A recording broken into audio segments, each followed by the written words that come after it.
হযরত বিলাল হাবশী রাদিয়াল্লাহু তাআলা আনহুর মুখের গঠন তেমন সুন্দর ছিল না, শরীরের গঠন তেমন সুন্দর ছিল না। কালো বিলাল, কালো সাহাবী বিলাল রাদিয়াল্লাহু তাআলা আনহুর পায়ের গঠন তেমন সুন্দর ছিল না।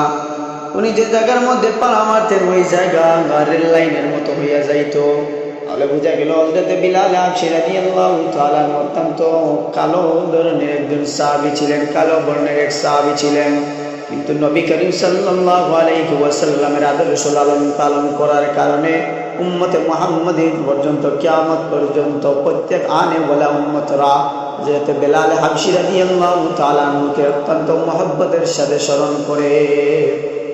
এটা হলো হযরত বিলাল রাদিয়াল্লাহু তাআলা আনহু এর মাহাত্ম্য। আল্লাহু আকবার। যখন নবী করিম সাল্লাল্লাহু আলাইহি ওয়াসাল্লামের ইন্তেকাল হয়ে যায়, হযরত বিলাল হাবশী রাদিয়াল্লাহু তাআলা পাগলের মতো ছুটাছুটি করেন। হযরত বিলাল হাবশী রাদিয়াল্লাহু তাআলা আনহু হযরত আবু বকর রাদিয়াল্লাহু তাআলা আনহুর কাছে যান। গিয়ে হযরত আবু বকর রাদিয়াল্লাহু তাআলা আনহুকে বলেন, ওগো আবু বকর, আজ নবী দুনিয়ার জমিনে নাই, আমি আর আযান দিতে পারবো না, আমি আর এই মহান দায়িত্ব থেকে আজ আমি ইস্তেফা নিতে চাই। হযরত বিলাল হাবশী রাদিয়াল্লাহু তাআলা আনহুকে হযরত আবু বকর রাদিয়াল্লাহু তাআলা আনহু বলেন, ও বিলাল, কেন তুমি আযান দিতে পারবা না? এখন নবীও দুনিয়ার জমিনে নাই, আর তুমিও যদি আযান দেওয়া বন্ধ করে দাও তাহলে নামাজের মধ্যে আর লোক পাওয়া যাবে না।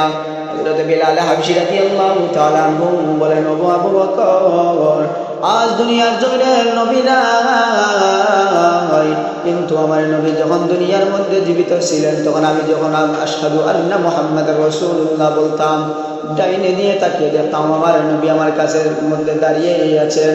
যখন আমি আশহাদু আন্না মুহাম্মাদুর রাসূলুল্লাহ বলতাম তখন তাকিয়ে দেখতাম বামেও আমার নবী দাঁড়িয়ে আছেন।